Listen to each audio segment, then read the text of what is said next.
Gracias, Xavi. Qué responsabilidad tener que hacer reír a un auditorio como ustedes. Muchas gracias por venir un día como hoy, un día de perros como hoy, cual tiene bastante mérito, no siendo además familia de ninguno de los dos en general. Hemos hablado un poquito, Rafael y yo, antes de venir aquí, y hemos pensado que lo más agradable para ustedes es que esto tuviera una forma de diálogo, de autoentrevista, de entrevista mutua, ¿no? De preguntas y respuestas, de juego. ¿Cuál es la diferencia entre mutua y recíproca? Ahí me pillas. De juego de decir la verdad, ¿no? Y vamos a hacer eso, vamos a hacernos preguntas mutuamente y supongo que cada una de las intervenciones pues dará preguntas. Y al final, si el tiempo no se ha agotado, pues también, si ustedes están interesados, pues nos hacen alguna pregunta. Rafael Rech. Antonio Orejudo, dime. Estás aquí. Bueno, la verdad es que yo estoy un poco sorprendido de la invitación para una mesa como esta, la sátira en los tiempos del cólera, ¿no? Se llama, porque si hay alguien aquí sátiro, realmente es Rafael Rech. Yo más bien soy un poco más ninfa que sátiro. Tú eres el que tienes verdaderamente fama de serpiente venenosa y de tipo ácido y vitriólico. Pero haznos así un resumen un poco general del papel que desempeña la sátira y más en general el humor como condimento en las novelas que, no, iba a decir en tu obra literaria, pero sabes que esa expresión nos repugna a ti y a mí bastante, ¿no? En las novelas que has escrito, ¿no? ¿Cuál es la importancia del humor? ¿Qué importancia le das al humor? Bueno, esa es la pregunta. Tiempo. Vale. Bueno, por alusiones, vale, es posible que yo sea sátiro. Yo creo que tú eres un fauno. Yo creo que si miran debajo de la mesa verán las pezuñas y verán que es de cintura para abajo tiene forma animal y de cintura para arriba tiene forma humana. Es un pobre, en fin, cuadrúpedo esto. El humor ha sido determinante en toda mi obra, Antonio. Ajá. El humor ha sido determinante porque ha sido lo que ha impedido que se me tomara en serio. Suena fácil, pero es así. La primera novela que yo publiqué se publicó en una editorial por intercesión de la Virgen María y de Xavi Azpeitia, que se llamaba Exadra y que quebró. Todos los libros fueron a un depósito judicial. Así empezó lo que se suele llamar una carrera literaria prometedora. Y publicaron 4 libros para inaugurar la editorial y los presentamos, los 4 autores juntos, y el sábado siguiente, todavía no se llamaba Bobelia, no era tan bobo, se llamaba Artes y Letras o algo así, pero bueno, en el suplemento del País salió un artículo de media página que tenía 4 párrafos. 3 ocupaban un espacio así y el otro era una línea. Los 3 primeros comentaban cada una de las 3 novelas y luego ponía, y además han inaugurado una colección de humor. Punto. Esto de escribir humor está muy mal. No sirve para nada. En España no te toman en serio. Y decidí que a partir de entonces solo iba a intentar escribir La montaña mágica. Y creo que he acertado, que me han salido unas obras profundas que lo que analizan es la debilidad, la fragilidad del ser humano, la angustia ante la muerte y todo, porque mi obra básicamente trata de eso, ¿no? Pero yo ahora le quiero responder a Orejudo, al fauno. A ver, ¿cómo se puede menospreciar el humor? Porque si fuéramos alemanes y nuestra tradición literaria fuera Goethe y esas cosas, pues vale. Pero nuestra tradición literaria es el Lazarillo, Cervantes, Quevedo, Galdós. ¿Cómo es posible que en España esté tan mal visto el humor? Es algo que no me acabo de explicar. Igual tú lo sabes. No, la verdad es que yo también me hago la misma pregunta. Es sorprendente que una tradición literaria básicamente humorística, ¿no? Si uno echa un vistazo como ha hecho Rafael a nuestra tradición literaria, ¿no? Te has olvidado del libro de Buen Amor, te has olvidado también de La Celestina. Pero es que cualquiera que digas. Es una tradición literaria. Entonces, igual que la novela esa de Vargas Llosa en Conversación en la Catedral se dice ¿cuándo se jodió el Perú? Podríamos hacer lo mismo también hablando de la literatura española, ¿no? ¿Cuándo se jodió la literatura española? Es decir, ¿quién tomó el mando, en qué momento y prohibió radicalmente una literatura, no voy a decir... divertida. Bueno, divertida, básicamente, ¿no? El humor tiene tan mala prensa que ustedes seguramente han ido muchas veces a una mesa redonda o han visto por televisión un programa en donde presentan a alguien que hace reír o que hace una literatura un poquito menos solemne, ¿no? Que lo normal. Y el que hace la presentación siempre se siente obligado a decir, bueno, fulano de tal hace unas novelas de humor, pero de humor inteligente, ¿no? Tiene que decir siempre la palabra inteligente. Se da por hecho que el humor es imbécil. Es imbécil y entonces hay que añadir el apellido, ¿no? Humor inteligente, ¿no? Porque la idea que tiene la mayor parte de la gente es que el humor es una cosa como de los morancos y tal, ¿no? Pero claro, el humor no es eso solamente, ¿no? Y nuestra tradición literaria es un ejemplo claro de que no solamente el humor no es los morancos, sino que el humor es un condimento esencial, yo creo que de una visión crítica, ¿no? de la vida y del mundo, ¿no? Algunas veces olvidamos que se utiliza siempre la misma palabra humor, utilizamos la misma palabra para referirnos al humor, ¿no? A la risa, pero también a esa película líquida, ¿no? Que protege nuestros ojos. El humor vítreo. El humor vítreo, efectivamente, de las agresiones del medio ambiente, ¿no? De las esquirlas, del polvo, ¿no? Y bueno, por ahí un poco van los tiros de la utilización, yo creo que tanto en Rafael como en mí, del humor, ¿no? El humor como, luego si acaso hablamos de eso, el humor como defensa, ¿no? Humor en defensa propia. Humor en defensa propia, ¿no? Humor en defensa propia. Bueno, me preguntabas por las razones por las que el humor está prohibido. No lo sé, yo muchas veces me he preguntado en qué momento, en qué momento tomó y por qué el mando de la nave de la literatura española y prohibió el humor, ¿no? Hizo que el humor fuera algo de lo que había que desconfiar. No lo sé, yo creo que debe ser algo así allá por la década de los 50, en el siglo XX, en donde el poder literario lo toma una generación muy comprometida, muy carente de sentido del humor. Estoy hablando de la generación de Juan Goytisolo y Adláteres, ¿no? En donde, bueno, el humor siempre ha sido un disolvente de la solemnidad, un disolvente del miedo, que es la principal herramienta del poder en general y, por supuesto, del poder literario. Y esto siempre ha molestado desde fuera, es decir, quien tiene el poder literario desconfía de alguien que hace reír o que hace burlas o chirigotas de quien en ese momento manda en la literatura. Resumiéndote, no tengo ni idea de por qué eso ha ocurrido así, pero es un fenómeno bien curioso, ¿no? No tengo ni idea. Después de 5 o 6 siglos de literatura, no voy a decir humorística, pero sí de obras canónicas que hemos estudiado todos en el bachillerato y que tienen un común denominador festivo, humorístico, sarcástico, burlesco, de repente el humor se convierte en algo casi, en un sinónimo de necedad, ¿no? De necedad. Me toca preguntar a mí. Vale, yo responderé lo que me dé la gana. He empezado yo presentando a Rafael diciendo que si había aquí alguien verdaderamente, bueno, he hecho un chiste con lo de sátiro, alguien que verdaderamente cultiva la sátira literaria es Rafael, ¿no? Rafael no solamente ha escrito una estupenda novela de la que luego hablaremos, el Manual de Literatura Banacarnavira, sino que además es conocido por algunos de ustedes, por muchos de ustedes seguramente, como autor de unas incisivas crónicas literarias, aparte de sus entradas en los blogs en donde critica, se burla y menosprecia a los grandes santones de la literatura española. ¿Has recibido alguna vez amenazas?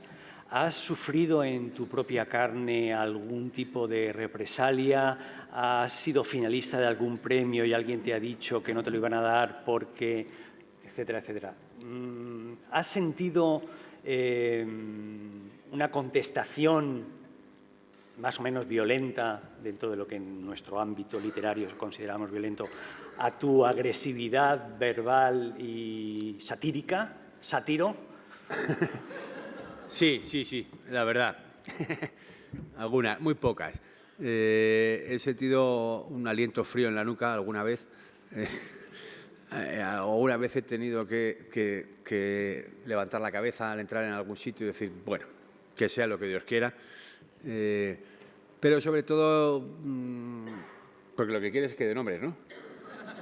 Sería más jugoso, imagino, ¿no? sería más jugoso, sí. O sea, yo sobre todo he sufrido diatribas por escrito en algunas entrevistas no me acuerdo cómo se llama, un tío que ha sido legionario, Pérez Reverte.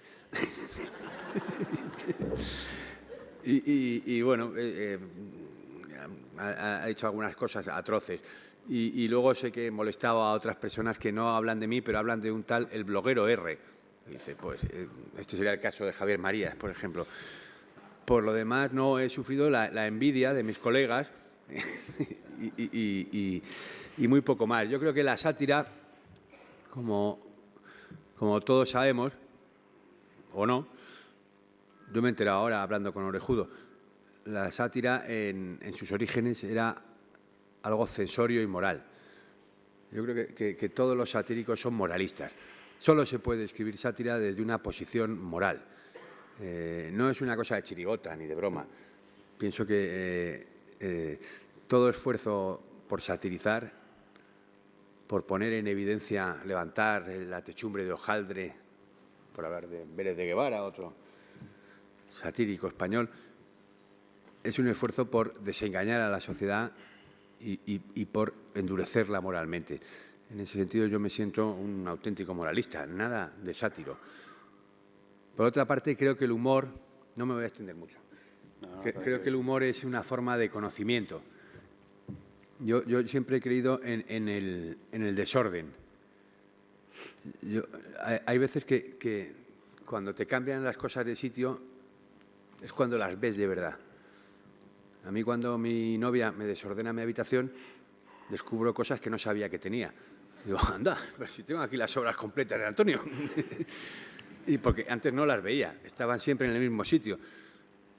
A mis estudiantes yo los veo bastante más que a mi mujer. Y la verdad, como nos vemos siempre en el mismo sitio y en la misma posición, yo aquí, ellos allí, no saben nada de mí. Cuando un día un estudiante me encuentra por la noche en un bar, dice, jolines, ahora sí que conozco al profesor. Simplemente porque me ha visto fuera de sitio. Yo creo que el humor básicamente es descolocar las cosas para poder verlas fuera de sitio. Y eso es una teoría del conocimiento. Y eso es un desengaño. Y eso es una opción moral. El tener en cuenta que no se puede... Una cosa es hacer chistes, y esos son los morancos, y otra cosa es satirizar. Y eso es un programa político y social casi de reforma moral de la sociedad, me parece a mí. Y como ejemplo voy a poner la última novela de Antonio Orejudo. Sí. Un momento de descanso cuyo único tema, como suele decir Azpeitia, es la claudicación. Es una novela que trata de poner en evidencia ese momento en el que todos nos justificamos para claudicar. Es decir, ¿y por qué voy a resistir yo? ¿Soy yo el muro contra el que golpea la realidad? ¿Me creo mejor que los otros? Hombre, ¿por qué no voy a coger yo la pasta como todos? ¿Por qué no voy a hacer lo que hace todo el mundo? Eso solo se le puede ocurrir a un satírico, es decir, a una especie de cura. Yo sé que a ti la película El de Buñuel es uno de tus referentes y que tú escribes desde un punto de vista absolutamente de clérigo cerbatana, casi. Bueno, más que esa película de Buñuel, ya que lo citas, yo me siento más cercano a, ¿cómo se llama? La de Simón el Estilita.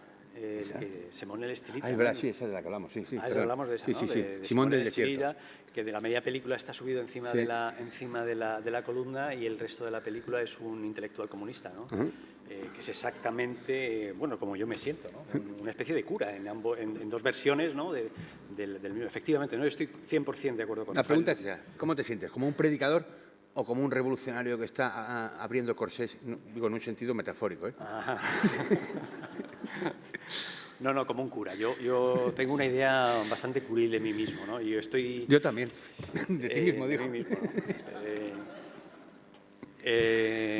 ¿no? Efectivamente, la posición satírica o la sátira o la actitud humorística frente a la realidad sufre de este malentendido del que hablábamos antes, hablando de los morancos y tal, pero efectivamente creo que responde a una contestación frente al mundo, es decir, una posición moral. Es decir, las cosas son así, no me gusta que sean así, las revelo la verdadera identidad de las cosas, desengaño, ¿no? Porque yo creo que esa es la palabra clave, desengaño. Una palabra muy barroca. Muy barroca, ¿no? Yo creo que Digo, tenemos por todos... elevar el nivel, así. Vale, para parecer cultos, ¿no? Claro. Bueno, pues venga, vamos a hacer parecer cultos. Somos muy barrocos todos nosotros. Vivimos en un mundo muy parecido al mundo en el que vivían los hombres y las mujeres del barroco. Y los niños también. No solamente los hombres y las mujeres. Vale, los compañeros y las compañeras. Sí, los niños y las niñas no. Vivimos en un mundo muy... Bueno, con un pie en un mundo que se va y con un pie en un mundo que no sabemos muy bien hacia dónde va, ¿no? Y así se sentían un poco la gente que vivía en aquel momento. Y además de eso vivían en un país que había vivido momentos de esplendor económico y que parece ser que no tenía debajo de los oropeles no tenía nada, ¿no? Era un país de nuevos pobres, como ahora. Algo así. En vez de nuevos ricos. Y esa es la razón por la que si volvemos otra vez a leer a aquellos escritores nos encontramos con que nos dicen cosas que nos resultan muy cercanas a lo que a nosotros nos está pasando, ¿no?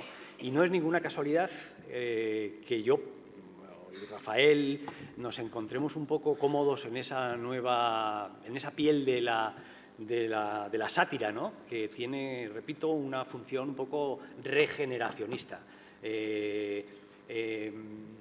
Revelar al público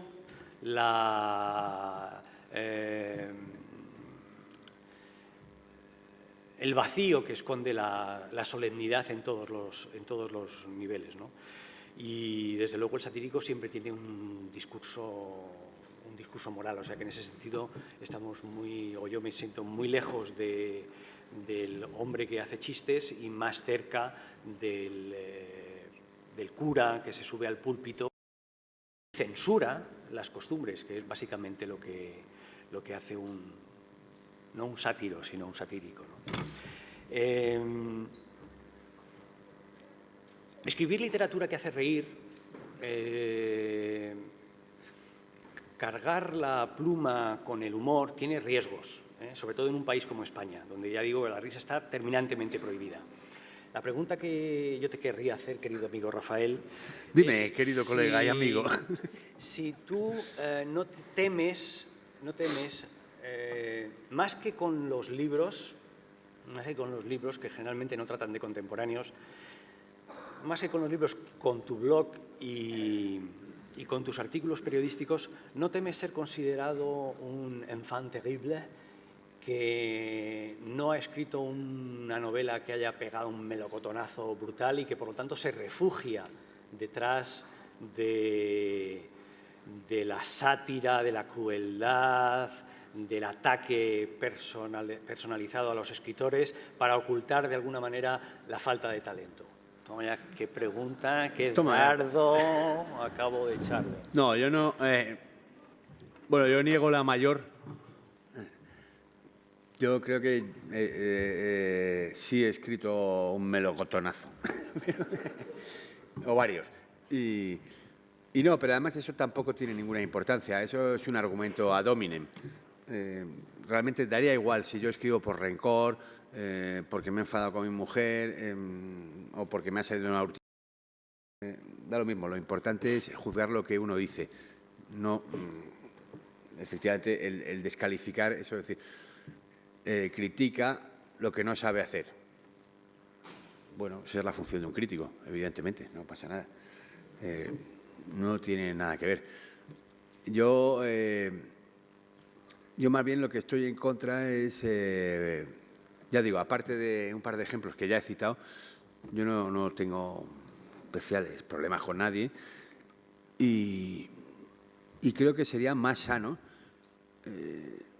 que tuviéramos más franqueza y más ligereza al hablar de la obra de los demás, porque eso nos enseñaría también a no tomarnos muy en serio lo que hacemos nosotros, que yo creo que a veces ese es el único pecado, ¿no? Que la gente se toma demasiado en serio lo que hace. A mí me gustan los satíricos, pero yo básicamente me considero más que un fauno, un perro, o sea, un cínico. Yo creo que soy de la secta del perro. Y a mí me gustaba la actitud de los cínicos, que era la actitud de, frente a un sistema filosófico aristotélico, hacer un chiste y desmontarlo mediante guerra de guerrillas, poniendo bombas en los raíles y haciendo retruécanos y haciendo juegos de palabras y haciendo anécdotas, que al fin y al cabo es casi lo único que hicieron los cínicos. Yo creo que eso es una actitud intelectualmente saludable. Intentar desmontar un sistema con otro acaba convirtiéndose en una plastez. A mí, lo hablaba antes con Antonio, a mí me da pena cuando pienso, volviendo al inicio, Cervantes, Lazarillo, lo que se quiera, una tradición cómica que ya quisieran los ingleses. Esa es la literatura española. ¿Pero quién nos la ha enseñado? La generación del 98. Unos tipos insufribles donde los haya. La última lectura seria del Quijote ha sido del 98. ¿Quién habla de Don Quijote sin parar?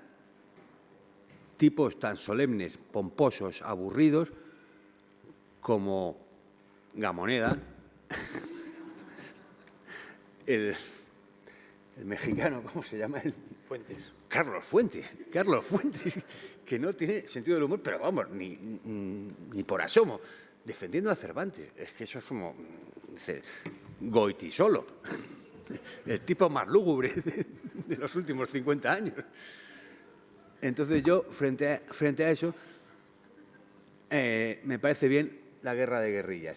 Y no me parece mal ser recordado por un chiste. Como decía nuestro amigo Luis Landero, ¿qué coño sabemos de Diógenes? ¿Qué coño sabemos de? De Diógenes. Nada. Absolutamente nada. No escribió ni una palabra, al parecer. Recordamos chascarrillos, anécdotas. Lo del tonel, lo del farol. 4 tonterías, probablemente apócrifas. Y sin embargo, Diógenes es un maestro. Y decía Landero, ponerse de acuerdo en algo de Diógenes es como ponerse de acuerdo en la forma de una nube del verano pasado. Sobre lo que no. Y sin embargo, es milagroso que Diógenes haya sobrevivido mucho más que Aristóteles en la cultura popular y en la imaginación de todos. Lo cual me trae la pregunta que le voy a hacer a Orejudo, a ver si le pongo en aprietos. Yo creo que estamos diciendo que en España la risa, el no sé qué, el humor, que no está bien visto, que tal y cual. ¿No tendrán razón?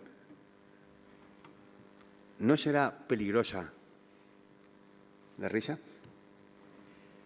¿No será el segundo libro de Aristóteles? El que se perdió. ¿El que se perdió?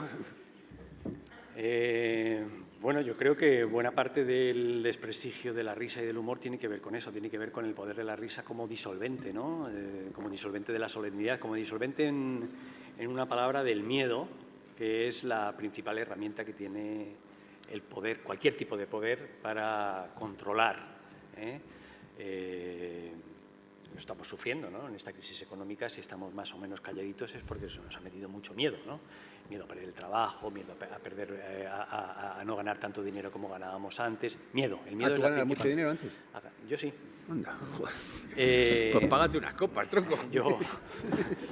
la risa disuelve el miedo y la risa en ese sentido es disolvente y pone en evidencia, como decía antes, los... Pero disolvente en el sentido de los pintores, ¿no? Disolvente en el Le quita los sentido de colores la falsos palabra a este cuadro que nos han pintado de la realidad, ¿no? Es un disolvente. Sí, en ese Claro, sentido, disolvente en ese sentido, ¿no? En el sentido de que disuelve los colores y muestra la realidad tal y cual es. ¿Y cuál era la pregunta? Que si... sí, no, es desde luego, ahí es donde está el peligro. Y sin embargo, la paradoja es que por razones que a mí me resultan un poco misteriosas, la tragedia, y de eso va mi siguiente pregunta, la tragedia tiene mucho más prestigio intelectual que la comedia. De hecho, a mí, a la vista de lo que me aprecia la crítica y el público con libros que más o menos quiero que sean entretenidos y tal, me están entrando ganas de ser trágico, a ver si con trágico me toman un poco más en serio, ¿no? ¿Por qué crees tú que la tragedia tiene más prestigio que la comedia, en términos generales? O sea, si tú haces llorar, hoy la gente como que se sobrecoge más y... Hostia, te respeta más que si haces reír. Si haces reír, pues luego dices, veas, aquel tío es graciosísimo. Pero no tienes densidad intelectual. Sin embargo, si tú haces una cosa como de... ¿Cómo se llama el director este sueco? Bergman. Lars von Trier. Lars von Trier. Una cosa así, bueno, que es un poco humorístico, pero muchas veces es muy denso y muy... Bueno, cuesta cogerle la gracia, ¿eh? Y... ¿Por qué crees tú que la tragedia tiene más prestigio literario que la comedia? Porque yo creo que la tragedia... Bueno, no pienso nada sobre esto, lo voy a improvisar. Que me lo preguntas como si yo hubiera pensado sobre esto durante mucho tiempo. Yo creo que la tragedia es purgativa, ¿no? ¿Es? Purgativa, es efectivamente purga emociones, como decía Aristóteles. Y sobre todo porque creo que la tragedia hace alusión a una ilusión que todos tenemos, que es que hay universales, humanos, eternos. Bueno, y en cierto modo los hay, ¿no? Porque, y de hecho yo creo que es mucho más fácil hacer llorar que hacer reír.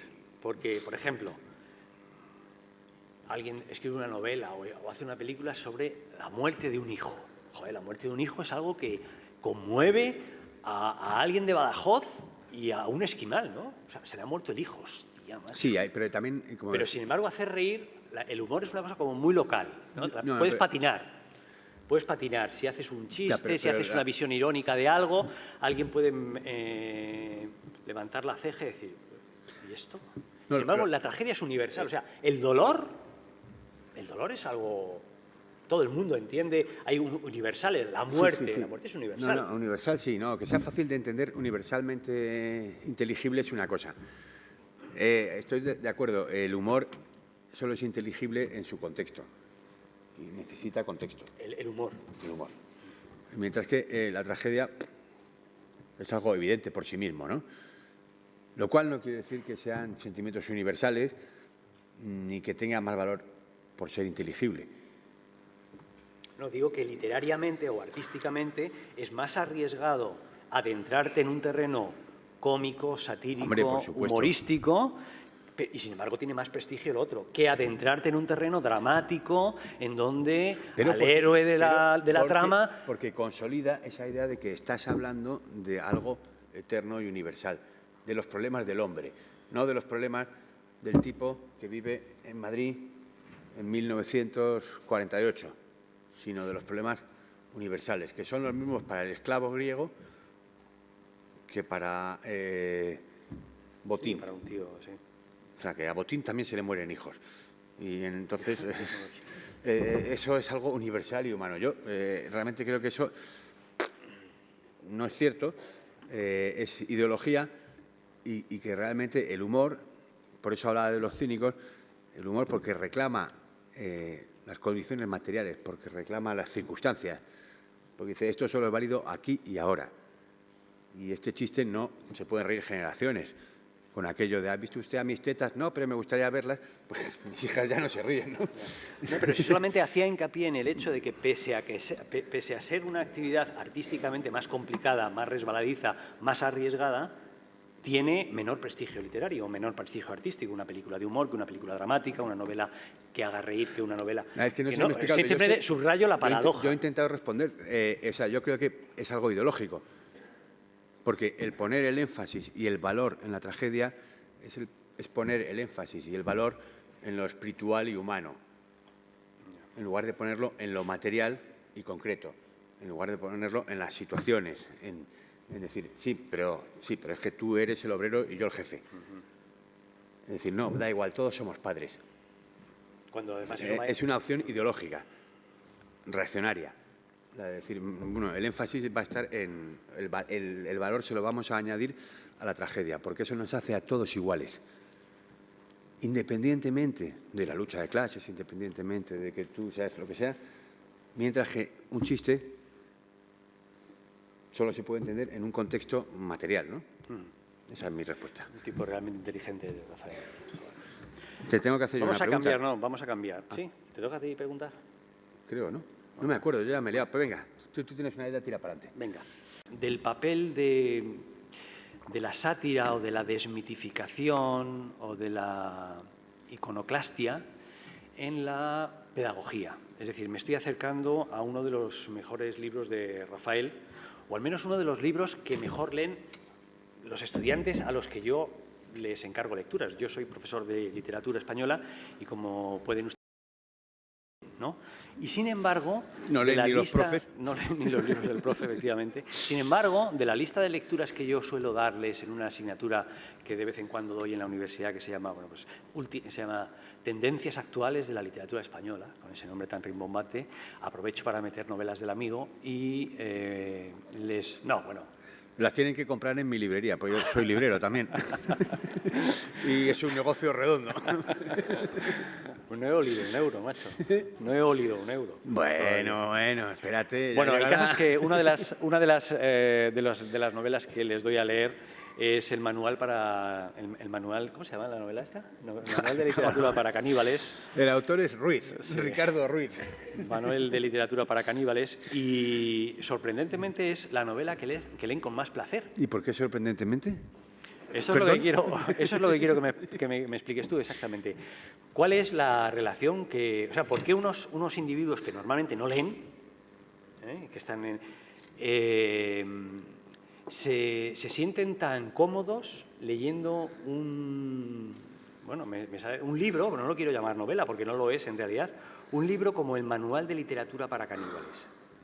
¿Qué hay ahí? ¿Qué crees tú que hay ahí? Yo tengo también mi propia teoría, pero seguramente coincide con lo que tú me vas a decir. Pero bueno, ¿qué hay ahí que pueda atraer a un joven de 19, 20 años que tienen más o menos los estudiantes a los que les doy a leer esa novela? ¿Qué relación hay? Ya te voy encauzando. ¿Qué relación hay entre la iconoclastia de esa novela y la enseñanza de la literatura? Bien, lo que tú quieres que responda es que... No, yo creo que... A ver, lo primero... Yo sé por dónde vas y yo creo que tienes toda la razón del mundo. Frente al mito de la literatura, tú lees cualquier suplemento literario y, bueno, el sufrimiento de los escritores, lo mal que lo pasan, la importancia y cómo cambió mi vida al leer una página de Benet y estas cosas. El tratar la literatura con amor, con mucho amor, yo creo que con contagiosa afición, pero de tú a tú. Un señor que escribe no tiene más importancia que ninguno de los demás, porque es escritor cuando está sentado escribiendo. En cuanto se levanta de la máquina, es un padre de familia, un peatón, un borracho de barra de bar, un fauno con pezuñas, en fin, lo que sea. Solo, cuando está escribiendo, solo, que está a solas, ahí es cuando es escritor. Para los demás, ni para su mujer, ni para sus hijos, ni para nadie es escritor. es otra cosa. Entonces vamos a tratarlo normalmente. Y creo que eso a estos jóvenes que están acostumbrados a venerar, a idolatrar, pues les da un poquito de empuje. Y luego creo que es algo que echamos mucho de menos, sobre todo en este país de todos los demonios, ¿no? Porque lo entienden perfectamente. Y sin embargo no es nada condescendiente. Yo no he bajado ni un milímetro el nivel de lo que quiero decir. Nota a pie de página. Si hay algo tan odiado en España como el humor, es la claridad expositiva. Exacto, eso es de lo que estamos hablando. Claridad expositiva. Los dos grandes odios de las élites intelectuales. No. Por un lado el humor y por otro lado la claridad, ¿no? Claro, claridad expositiva. Sí, esto se puede explicar así de fácil y sin bajar el nivel. No estoy dejando nada por explicar, pero lo entienden perfectamente, sin sentirse insultados, sin decir estoy leyendo una cosa de Pousset que me cuenta el universo. No, te lo cuento normal y ya está, sin tonterías. O sea, no me he dejado nada, no te estoy haciendo una simplificación. Lo que te estoy haciendo es claridad expositiva. Bueno, parece muy poco humilde lo que digo. Creo que esa es la razón. De todas formas, también quiero decir que ese libro que se llama, el autor es Rafael Rech, es que no se acordaba, y el título es Manual de Literatura para Caníbales. Y ese libro es una copia o un pálido reflejo o un eco, a lo mejor un poco deformado, de un gran libro que me duele mucho que sea de un amigo, que es Fabulosas narraciones por historias. Pensé que no le ibas a decir. De Antonio Orejudo. Pero yo me acuerdo del nombre y todo, y del título. y que realmente es una revisitación novelesca de la generación del 27 y en parte del 98. Es decir, de nuestras raíces literarias y culturales, lo que realmente hemos estudiado nosotros en el bachillerato. Una juerga de libro con el que creo, porque él me ha preguntado, yo creo que tú tuviste problemas hasta legales con este libro.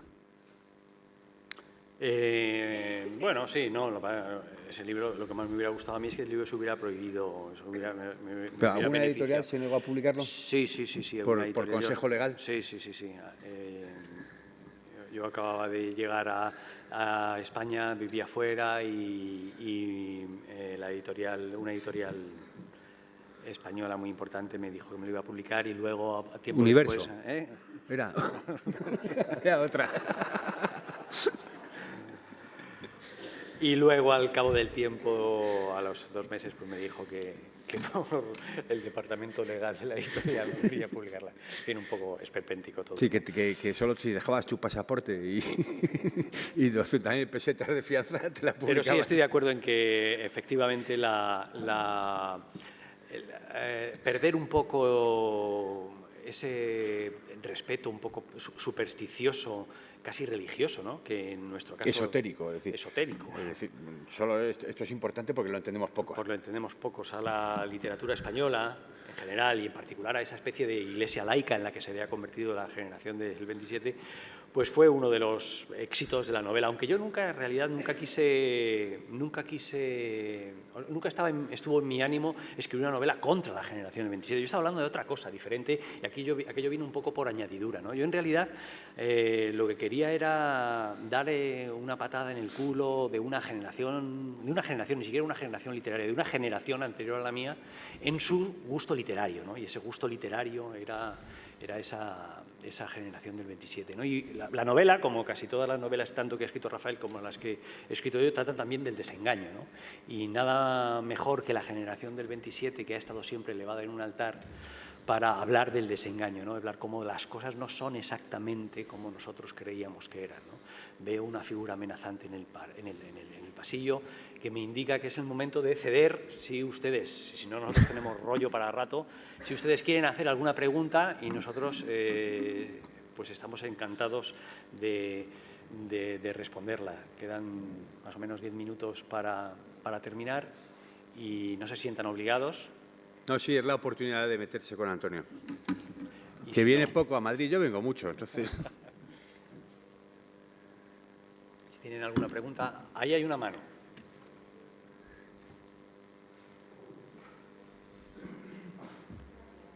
Hola. Hola. No se te oye el micrófono. No. No, igual quítate el jersey. No, igual no tiene nada que ver.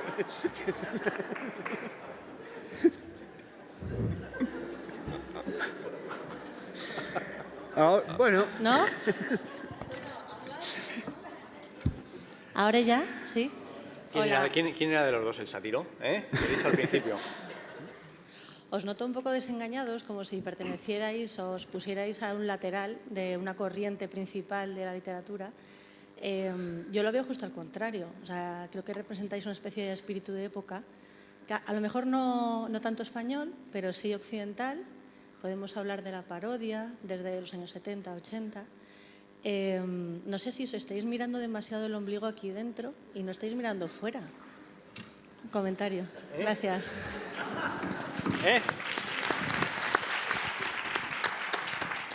Yo creo que en el caso de Antonio es cierto.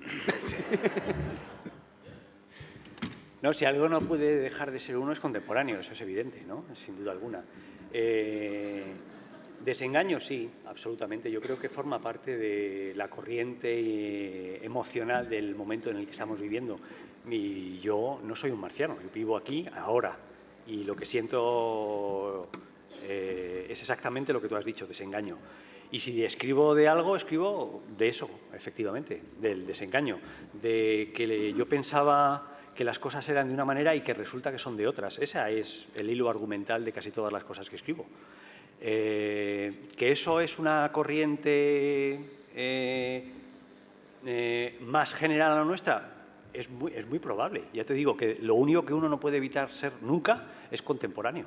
Y yo, lo quiera o no lo quiera, soy, como la mayor parte de la gente que escribe hoy día, desde Asensi, Inés Asensi, cualquier escritor de bestseller, cualquier escritor, César Vidal, cualquier escritor es contemporáneo.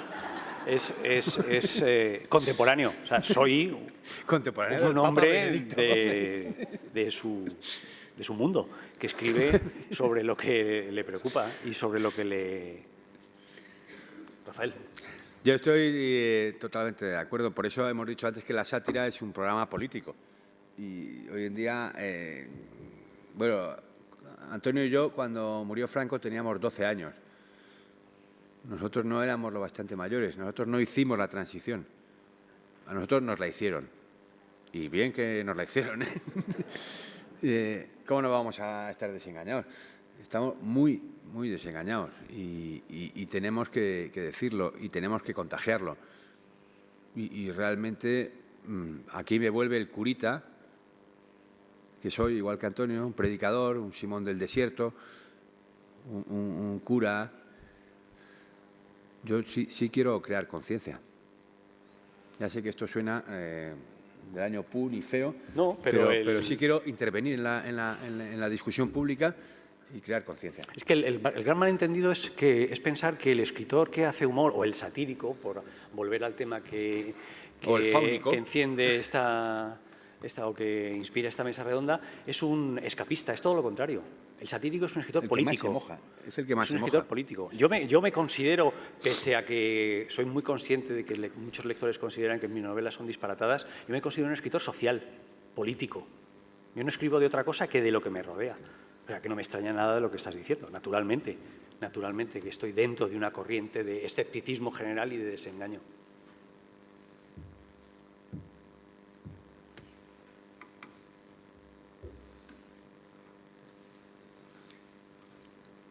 ¿Alguna pregunta más? No, creo que van a tirar piedras directamente. Han decidido que el coloquio no es una opción, ahora vienen los tomates.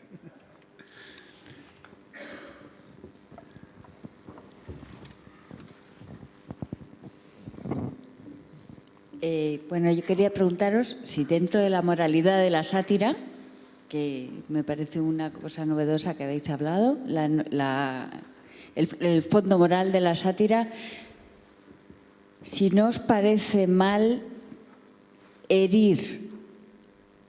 zaherir al prójimo. Hombre, a mí herir al prójimo me parece mal. Esa es una pregunta un poco extraña. Es como preguntarte, ¿no te parece que la lluvia moja? Herir al prójimo, claro que me parece mal. Eso está mal. No, hablar mal del prójimo es otra cosa. O sea, lo que yo no defiendo y no acepto es el derecho a llamarse agravio. O sea, el otro día me vinieron a la librería unos testigos de Jehová y yo les dije, no, yo no creo en Dios. Dice, ¿pero no crees en Dios? Digo, no, y si existiera estaría en contra también. Yo soy antiteo, no soy ateo. Y dijeron, oye, sin ofender. No estoy ofendiendo. Tú me llegas aquí diciendo, tiene que haber un primer principio, y yo no digo, oye, sin ofender, ¿eh? A veces hieres con cosas que la verdad, yo no creo que la gente tenga derecho a sentirse herida por eso, ¿no? Claro, como decía Montaigne, eso de que todas las opiniones son respetables es una gilipollez. Él lo decía en francés, una connerie. Porque lo respetable son las personas. Ahora, las opiniones no todas son respetables, ni muchísimo menos. Hay opiniones que son repugnantes y que no se merecen el menor respeto. Las opiniones. La persona que las defiende, como persona, sí. Sí, yo en defensa de Rafael... ¿Por qué se llaman agravio siempre los mismos? Sí, en defensa de Rafael diría que eso que le ha provocado siempre tan mala fama, que han sido sus ataques muchas veces frontales a cierto tipo de escritores, nunca son ataques personales. Él no habla nunca de personas particulares. Él habla de una literatura, de una manera de escribir. Y eso no es que él se lo haya inventado. La historia de la literatura está plagada de escritores que hablan mal de otras literaturas. Por favor, esa es la historia de la literatura. Tendrías que oír lo que dice Orejudo de mí. Lo que ocurre es que en esta especie de sociedad mojigata que hemos hecho entre todos, Gazmoña. La sola puesta en cuestión de una manera, de una opinión, de una manera de hacer literatura, se considera un ataque personal. No, eso no es un ataque personal. Un ataque personal es que yo hable mal de tu mujer, de tu nariz, de tu aspecto físico. Eso es un ataque personal. Pero atacar una manera de entender el mundo, entender una manera de hacer literatura, bueno, por favor. Eso ha empezado en Horacio y ha llegado hasta el siglo XXI. Está llena la historia de la literatura de escritores que hablan mal de otra manera de hacer literatura. A mí y a Rafael también, la vida personal y privada de los escritores nos trae al pairo, no nos preocupa nada ni nos parece. Además, no, bueno, nos interesa mucho para la hora de las copas. Pero a la hora de hacer una sátira literaria no se está satirizando a una persona, se está satirizando una manera de hacer literatura, es decir, una manera de entender el mundo. Bueno, estamos, yo creo, demasiado contaminados por eso que se ha llamado cultura de la transición, en donde todo era buen rollo, cualquier cosa estaba bien. Venid, participad. Ecumenismo, venid, todos somos parte de uno. No. La cultura, la verdadera cultura, tal y como yo la entiendo al menos, es combate. Porque la literatura, como casi todo en este mundo, es ideología. Y ahí, en el terreno de la cultura, hemos hurtado durante mucho tiempo el combate. Y el combate, la verdad, me parece una cosa muy saludable intelectualmente. Y yo no estoy hablando ni de sangre, ni estoy hablando de agresión física, en absoluto. Estoy hablando de combate intelectual. Y eso, la cultura de la transición, sobre todo desde el 82, que fue cuando ganó el Partido Socialista y cuando empezó el buen rollo, hasta ahora creo que ha hecho mucho daño. Ha hecho mucho daño a la cultura española, muchísimo daño. Yo creo que lo que hace vigorosa un país, la cultura de un país, es precisamente el combate ideológico, el combate cultural. Y eso se nos ha hurtado durante mucho tiempo. Espero que esta crisis, entre todas las cosas buenas que puede tener, esté de nuevo la recuperación de eso, de una beligerancia. Una beligerancia en el sentido más deportivo y saludable intelectualmente del término, ¿no? Sobre todo porque eso quiere decir que la cosa tiene importancia. Yo suscribo lo que ha dicho mi beodo de agua, amigo. Creo que la cultura es importante, que la literatura es importante. No es un arte decorativa. Si vale todo, si da lo mismo, si no hay que tomar partido, bueno, sería como un estampado de cortinas de ducha, ¿no? ¿Qué más da? ¿Te gusta? Pues bien. ¿No te gusta? Pues te pones otro. Yo realmente creo que es mucho más. Over. Game over. Muchas gracias, señores. Gracias.